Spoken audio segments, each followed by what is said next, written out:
Hello everyone, कैसे हैं आप सभी। वेलकम करती हूँ माधुरी आप सभी का एमडी लॉ क्लासेस में।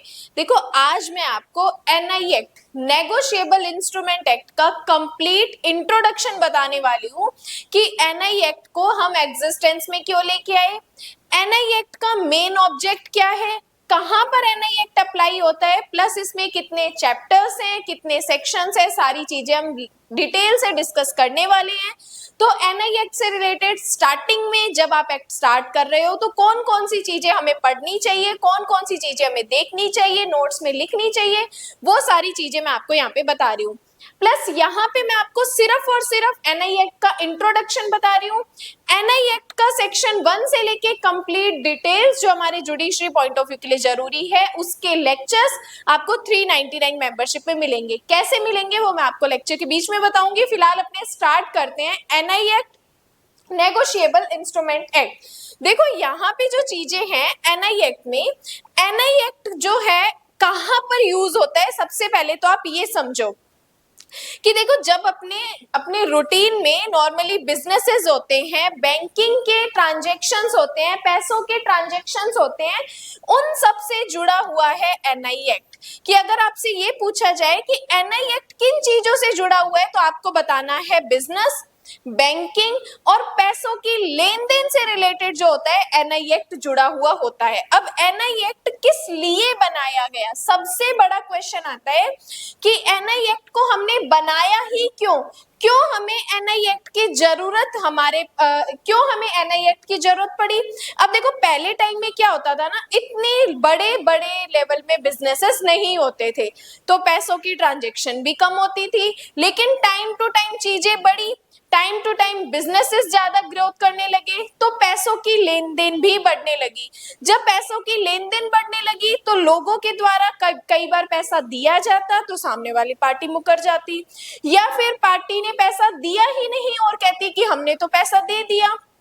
तो वहां पे उन लॉसेस को ध्यान में रखते हुए ब्रिटिश गवर्नमेंट ने 1881 का ये एक्ट बनाया, जिसे अपने कहते हैं नेगोशिएबल इंस्ट्रूमेंट एक्ट। कि पुराने टाइम में जब व्यापार धीरे धीरे बढ़ा लेकिन पैसों का लेन देन सुरक्षित नहीं था, लोग एक दूसरे पर मौखिक भरोसे पर लेन देन कर रहे थे, धोखाधड़ी बढ़ रही थी, भुगतान समय पर न होने की समस्याएं थी, चेक डिसऑनर होने पे कोई पनिशमेंट नहीं थी। तो इन चीजों को ध्यान में रखते हुए 1881 में 1881 में ब्रिटिश गवर्नमेंट ने ये कानून बनाया, जिससे बिजनेस में जितने भी पैसों की जो लेन देन हुई, ट्रांजैक्शंस हुई, वो सुरक्षित होने लगी।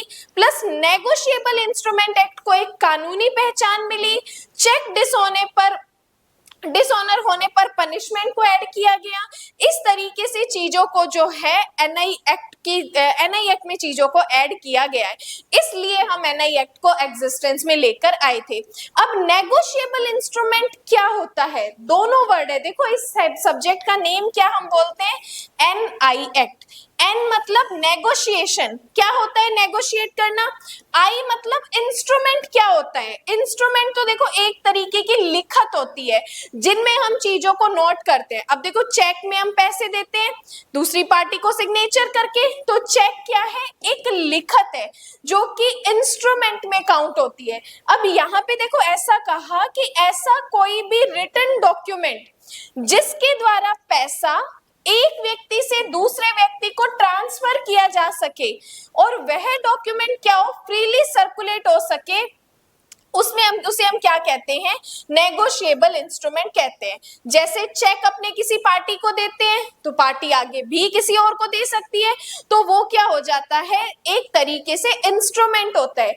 इसी के साथ और जैसे नेगोशिएबल इंस्ट्रूमेंट एक्ट में हम चीजें पढ़ते हैं, जैसे प्रोमिसरी नोट।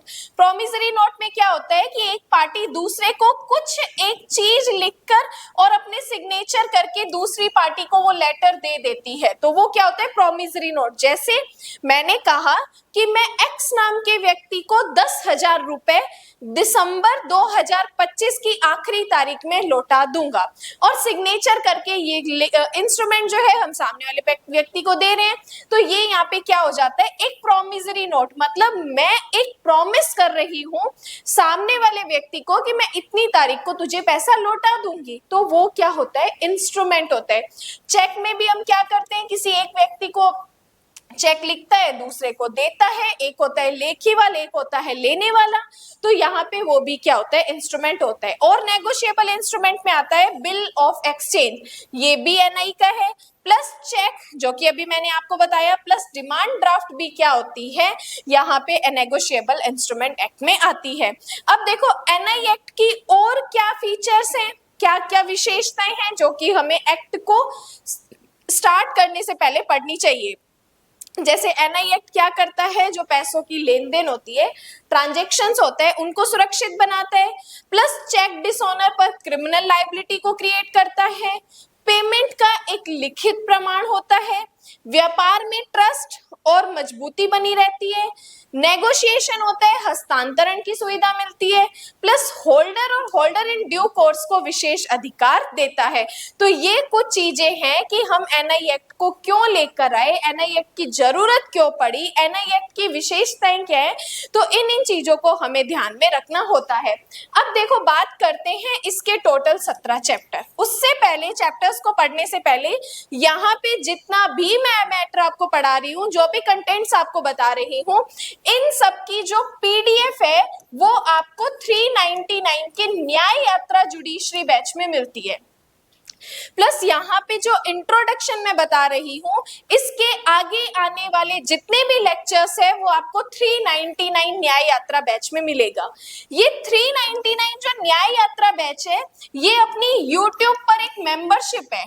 यूट्यूब पे जब आप चैनल को सब्सक्राइब कर लेते हो तो ज्वाइन का ऑप्शन लिखाते हैं, उस ज्वाइन के ऑप्शन में क्लिक करोगे तो सबसे पहली मेंबरशिप ओपन होती है 59 और नीचे स्क्रॉल करके जाओगे तो फिर आती है 399 की मेंबरशिप।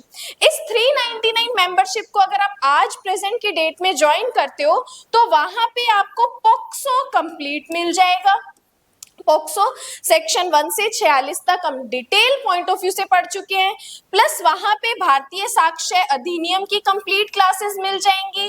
प्लस वहां पे बीएनएस चल रहा है जो कि सेक्शन 26 तक हो चुका है, इंट्रोडक्शन से लेके 26 तक पढ़ चुके हैं। ऐसे ही 20 और सब्जेक्ट आपको यहाँ पे मिलेंगे। डीवी एक्ट यहाँ पे चल रहा है। तो 399 की मेंबरशिप में विद नोट्स आपको ये सारी क्लासेस मिल जाएंगी। आप इस मेंबरशिप को ज्वाइन करके और इतनी क्लासेस आप डेली अटेंड कर सकते हो। प्लस अगर 59 रुपीज की मेंबरशिप ज्वाइन करते हो तो बीएनएस के एमसीक्यूज मिलेंगे, बीएनएसएस के एमसीक्यूज मिलेंगे, प्लस यहाँ पे सीपीसी चल रहा है, प्लस यहाँ पे बीएसए के लेक्चर आपको मिल जाएंगे। तो 59 और 399 मेंबरशिप में यहाँ पे पीडीएफ नहीं मिलती, बट यहाँ पे पीडीएफ प्लस इसी व्हाट्सएप ग्रुप में डेली के डेली हर एक सब्जेक्ट के कुछ short notes, one liner questions भी टाइम टू टाइम चीजें आपको मिलती रहती है। तो आप इस मेंबरशिप को ज्वाइन करके व्हाट्सएप ग्रुप में ऐड हो जाना, ताकि ये जो इंट्रोडक्शन के बाद जितने भी लेक्चर्स हैं वो आपको उसी मेंबरशिप में मिलेंगे। अब चलिए बात करते हैं instrument act, negotiable instrument act के 17 चैप्टर। सबसे पहला चैप्टर कहता है प्रिलिमिनरी, जो कि बात करता है सेक्शन 1 से 3 तक, जिसमें शॉर्ट टाइटल, एक्सटेंड, डेफिनेशंस वाली चीजें हम पढ़ने वाले हैं। चैप्टर 2 कहता है of notes, bills and cheques के बारे में, जो सेक्शन 4 से लेकर 25 तक हम पढ़ने वाले हैं, जिसमें promissory note, bill of exchange, cheque, ये सारी चीजें क्या होती है, क्या इनका मतलब होता है, डिटेल से हम पढ़ेंगे। प्लस चैप्टर 3 वहां पे parties to notes and bills and cheques, जो 26 से लेके 45 ए तक पढ़ने वाले हैं, जिसमें लाइबिलिटी, मेकर की, ड्रॉवर की, एजेंट, लीगल रिप्रेजेंटेटिव क्या होता है, ये डिटेल्स हम पढ़ेंगे। प्लस चैप्टर 4 कहता है नेगोशिएशन, 46 से 50 तक हम पढ़ते हैं। चैप्टर 5 कहता है प्रेजेंटमेंट, 61 से 77 तक। चैप्टर 6 कहता है पेमेंट एंड इंटरेस्ट, 78 से 81। उसके बाद बात करते हैं chapter 7 discharge from liability, very important chapter है, जिसमें हम सेक्शन 82 से लेके 90 तक डिटेल्स पढ़ते हैं। प्लस चैप्टर 8 कहता है नोटिस ऑफ डिसऑनर, 91 से 98 पढ़ते हैं। यहाँ पे मैं चैप्टर से इसलिए बता रही हूँ क्योंकि हर एक एक्ट को स्टार्ट करने से पहले इंट्रोडक्शन में हमें उनके चैप्टर्स भी लर्न करने होते हैं। अगर आप जुडिशरी की प्रिपरेशन कर रहे हो, एपीओ की कर रहे हो, एडीपीओ कर रहे हो, जेएलओ कर रहे हो, या फिर एआईबी या फिर एलएलबी, इनमें जहां पर भी एनआई एक्ट आता है तो चैप्टर्स आपको सबसे पहले याद करने हैं। उसके बाद बात करते हैं नेक्स्ट चैप्टर 9 की, नथिंग एंड प्रोटेस्ट की, नोटिंग एंड प्रोटेस्ट की बात करते हैं 99 से 104। उसके बाद चैप्टर 10 रीजनेबल टाइम की बात करते हैं 105 से लेके 107 तक। चैप्टर 11 बात करता है acceptance and payment for honour 108 से 116। चैप्टर 12 कंपनसेशन प्रतिकर की बात कर रहे हैं, एक ही सेक्शन है 117, वेरी वेरी वेरी इंपॉर्टेंट है, जो कि हम चैप्टर नंबर 12 में पढ़ते हैं। प्लस चैप्टर 13 में स्पेशल रूल्स फॉर चेक 118 से 122 बात करते हैं। चैप्टर 4 क्लोज्ड चेक 121 से 131 ए तक हम पढ़ते हैं। Chapter 15 of bills and sets 132 से 133 तक पढ़ते हैं। चैप्टर 16 ऑफ इंटरनेशनल लॉ 134 से 137 पढ़ते हैं। और लास्ट हमारा जो चैप्टर है वेरी वेरी वेरी इंपॉर्टेंट है, यही चैप्टर से हमारे 80% एनआई एक्ट के क्वेश्चंस जो है कवर होते हैं। तो अगर आप सिर्फ और सिर्फ चैप्टर 17 भी पढ़ते हैं तो भी आपके लिए इनफ है। ये है 138 से लेके 148, तो इसी चैप्टर्स पर हमें सबसे ज्यादा फोकस करना होता है। एनआई एक्ट का प्रैक्टिकली जो केस किया जाता है वो भी 138 का ही केस होता है। तो अगर आप एज एन एडवोकेट ये लेक्चर देख रहे हो तो ओनली चैप्टर 17 देखो, और अगर आप जुडिशरी एपीओ एडीपीओ की प्रिपरेशन कर रहे हो तो फिर आपको जो जो लेक्चर्स मैं आगे बताने वाली हूँ वो लेक्चर्स को आपको देखना है। साथ ही साथ एनआई एक्ट की बेरेक ले लीजिएगा, प्लस उसके अलग नोट्स बनाइएगा, क्योंकि मैं कुछ case laws, essential elements, characteristics जो भी किसी सेक्शन के लिए इंपॉर्टेंट है वो सारी चीजें आपको बताने वाली हूँ। तो ये यहाँ पे इंट्रोडक्शन का लेक्चर है। प्लस ऐसे ही जो जो सब्जेक्ट हम 399 की मेंबरशिप में कर रहे हैं उसमें डीवी एक्ट का इंट्रोडक्शन देख लीजिए, पोक्सो का इंट्रोडक्शन देख लीजिए, बीएनएस का इंट्रोडक्शन देख लीजिए, वो वहां पर पब्लिक है। उसके बाद आप अपनी इस मेंबरशिप को ज्वाइन कर सकते हैं। क्लास अगर हेल्पफुल लगी है तो क्लास को लाइक कर दो, अपने फ्रेंड्स के साथ इस मेंबरशिप को शेयर कर दो। इसके अलावा अगर आप एमडी लॉ क्लासेस के पेड बैचेस ज्वाइन करना चाहते हो, judiciary, APO, ADPO, JLO, AIB 20, या फिर अगर आप एलएलबी के लिए क्लासेस और एलएलबी के लिए ओनली नोट्स लेना चाहते हो तो भी डिस्क्रिप्शन में एक नंबर मिल रहा होगा, उसमें आप मुझे कांटेक्ट कर सकते हैं। और अगर आपका एआईबी 20 का एग्जाम है उसके लिए एमडी लॉ क्लासेस ने 99 रुपीज के नोट्स जो हैं आपको प्रोवाइड करवाए हैं। तो आप अगर अभी तक आपने वो नोट्स नहीं लिए तो ले लीजिए, बहुत शॉर्ट तरीके से, इजी तरीके से, प्रैक्टिस के लिए 1 लाइन क्वेश्चन, प्लस बोनस में बीएनएस के भी इंपॉर्टेंट चीजें वहां पे आपको प्रोवाइड करवाई है। तो अगर आपने नहीं लिए तो फटाफट डिस्क्रिप्शन से नंबर उठा के कांटेक्ट कीजिए और एआईबी 20 का अपना एग्जाम क्लियर कीजिए। बाकी आज के लिए धन्यवाद एंड जय हिंद।